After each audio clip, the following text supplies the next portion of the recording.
It's time for Tech Talk on Binjang 91.5 with Matthew Dickerson. Good afternoon, Matthew. Good afternoon, Tony. Great to be chatting to you again today. Yes, it certainly is. Now, 3D printing has come a long way, and that's the future, no doubt about it. So, are we at the stage where we could now 3D print a human heart? Well, yes and no, Tony, which sounds like a silly answer, but they are actually at the point where they're 3D printing human hearts, but you can't actually put them in a human body yet. So they're 3D printing the hearts that look and feel exactly like a human heart. And at this stage, they're just used for training for doctors so that the doctors can get a feel for exactly how the heart feels for whatever they might be doing, whether it might be bypass surgery or doing valve replacements. But it's got the full elasticity of a normal heart, and so it acts and feels like a heart. But if you put it in the human body, it wouldn't work because it actually doesn't have the ability to compress and have electricity go through it. But I suppose the thing is, I don't know how far away we are from that, given the fact that we can 3D print a bunch of stuff for the human body. You might 3D print joints. People might have knee replacements, hip replacements. In the old days, they'd have a range of different sizes there ready to go in, to slot into for those spots for some people. Now they just can 3D print those sort of things after doing various scans, and so it's the exact size they need. But getting to the point where we've got an organ that's being utilised by the body itself, we're not there yet, but we can't be that far away given how much work's been done. The real trick with this one, Tony, was normally with 3D printing, you're laying down something that's very malleable, say a plastic, for example, and as it prints, it turns into something hard. So you might 3D print something like a knee joint, for example. You 3D print that, but it's a hard thing. But something like a heart, that is by its very nature flexible and moves around, they had to come up with another substance to support the heart while it was being printed, and then once that's done, they apply heat and get rid of the substance that's used to support it, so you then end up with the heart. Sounds pretty fascinating, and again, the next big step is getting to that point where we can actually insert it in the human body and have it being utilised. Oh, that's interesting, isn't it? Won't be long, I guess, before they find a solution. Yeah, that's right. How long before we then have athletes going in for larger hearts, a bit like Phar Lap having a very large heart? Performance-enhancing drugs, forget about those. People might be going in for performance-enhancing hearts. Well, maybe a bigger brain, perhaps. I can think of a few people that would be very well served on, Tony. Might help on council, mightn't it?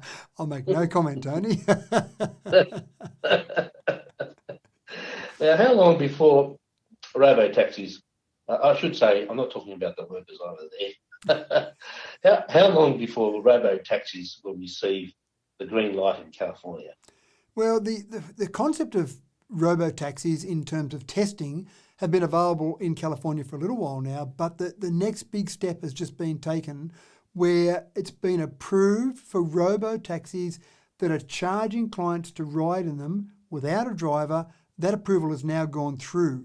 And so you won't see robotaxis on the streets of California today. It'll take probably a few weeks, maybe a month or so, before the companies are ready to go with the new legislation. But essentially it's paved the way for robotaxis that charge.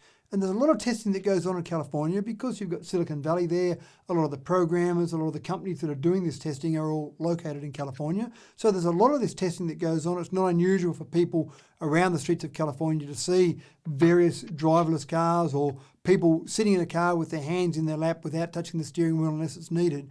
But the next big step, this is the one when you can hail a taxi, it'll pull up, you'll pay for it, usually by your app, you'll pay for it, and you'll go to where you're going to and you'll get out, and you wouldn't have interacted with a human being in that car or via a phone call at any stage during that process. So it sounds pretty scary, but that's where we're at now. And so expect to see a few of those on the roads in California soon, which obviously is going to start rolling out around the world once we see some of the testing and once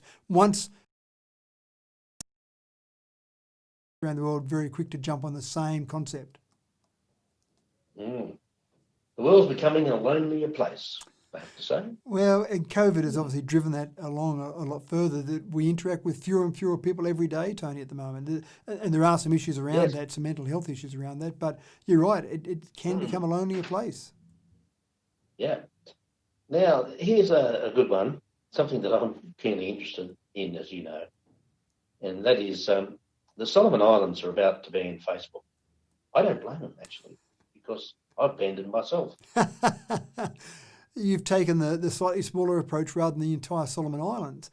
Now, when Well, asked, yeah, when asked why they banned Facebook, or they haven't quite banned it yet, they've announced they're going to, then it's probably the same as your reason, Tony. National unity. You've probably done it for your own unity, your own household unity, but they've done it for national unity because what's happening is they're finding so much cyberbullying, they're finding so much online defamation that they want to ban Facebook because they see that it's actually having an impact on the national psyche. So for national unity, they're placing a temporary ban on Facebook. The idea will be that they'll then bring in some legislation because at the moment, there isn't the legislation that's capable of prosecuting someone that's guilty of cyberbullying, that's guilty of defaming someone online. So people are really running rampant, apparently, in the Solomon Islands with that sort of activity. And we see it around the world. We see people at their absolute worst on social media, Tony. I don't know why. I don't understand it. I'm not a psychologist. But we see people at their absolute worst. And so this government is taking a step. Now, obviously, they've been criticised by the opposition government. They've been criticised by Facebook. They've been criticised by freedom of speech advocates around the world. Their argument is it's not stopping freedom of speech. There is still the media. There are still other avenues to have freedom of speech. But they just find that the vile, abusive language, to use the Prime Minister's quote, is basically having an impact on the Solomon Islands. So this is an attempt to try and stop that. I don't know where this will go. I don't know how long the temporary ban will be for. But it's certainly interesting because there have been obviously famous cases around the world or infamous cases where cyberbullying has gotten out of hand, people have committed suicide, people's mental health has been affected, and so this is their attempt to try and stop all of that. I hope it's successful. I think they're on the right track there. And you've been listening to Binjang 91.5, and it's Tech Talk with Matthew Dickinson. I'm your host, Tony Graham. Listen at the same time next week, as well as the morning, and we'll have another great session for you. In the meantime, it's back to all the great music and information on our station. Fantastic, Tony. We'll talk again next week. Thanks, Matthew.